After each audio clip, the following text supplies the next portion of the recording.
एक महिला भक्त वृंदावन से बिहारी जी लेकर अपने घर आई और तभी बाहर से गोलू घर के अंदर आया और माँ से पूछता है कि माँ, यह कौन है? तो मैया ने बोला, ये भगवान है और ये ही हमारे मालिक हैं। अब तो घर में जब भी कोई नई चीज बनती तो सबसे पहले बिहारी जी को भोग लगता। पहले यहाँ सब चीजें गोलू को सबसे पहले मिलती थी। इससे गोलू बहुत चिढ़ने लगा और मन ही मन ठाकुर जी को कोसने लगा। एक दिन गोलू की माँ काम पर जाते समय बोली, गोलू यमुना जी से मटके में जल भर कर लाना। जब गोलू पानी भरने के लिए जाने लगा तो जाते जाते बिहारी जी को कहने लगा, खाने के लिए तो सबसे पहले तैयार रहते हो, लेकिन काम तो मुझे ही करना पड़ता है। अगर यहाँ रहना है तो काम करो। कहकर गोलू यमुना जी से जल भरने के लिए चल पड़ा। गोलू जब यमुना जी में जल भरने लगा तो उसने देखा कि यमुना जी के अंदर बिहारी जी विराजमान है और कह रहे हैं, ला गोलू घड़ा हम भर देते हैं। गोलू उनको देखकर हैरान हो गया और बोला, नहीं नहीं, मैं अपने आप भर लूंगा। लेकिन ठाकुर जी ने उसके हाथ से घड़ा ले लिया और भर कर घर ले आए। गोलू घर आकर डर रहा था कि अगर माँ को पता लगा कि मैंने ठाकुर जी से काम करवाया है तो आज मेरी पक्की पिटाई होगी। माँ ने घर आकर बिहारी जी को गीले कपड़े में देखा तो एकदम से हैरान हो गई और कहने लगी कि गोलू, यह जरूर तेरी शरारत है, जरूर तूने ही इन पर जल डाला है।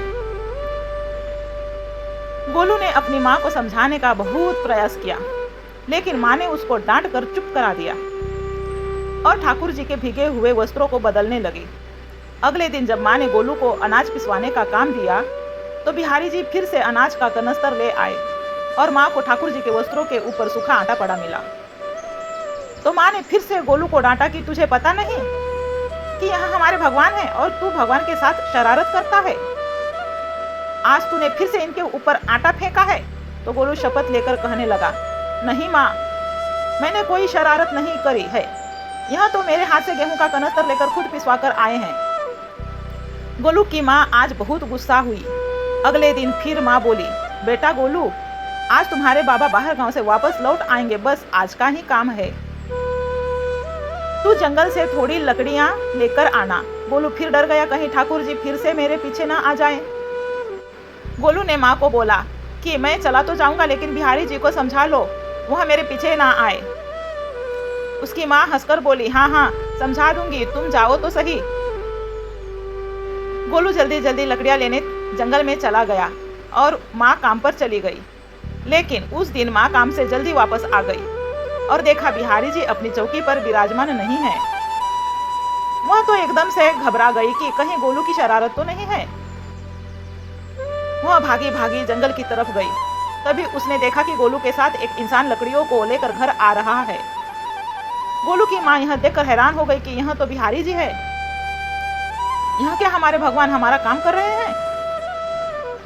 इसका अर्थ गोलू ठीक कह रहा था।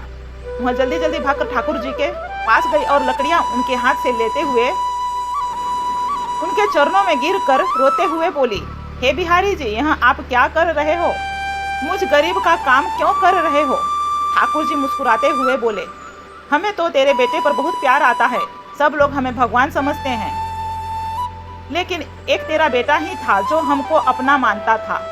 अपना मानकर वो हमें डांट भी देता था, हमारे साथ गुस्सा भी करता था, और जो हमें एक बार अपना मान लेता है तो हम उसके मानने के लिए उसके ही हो जाते हैं।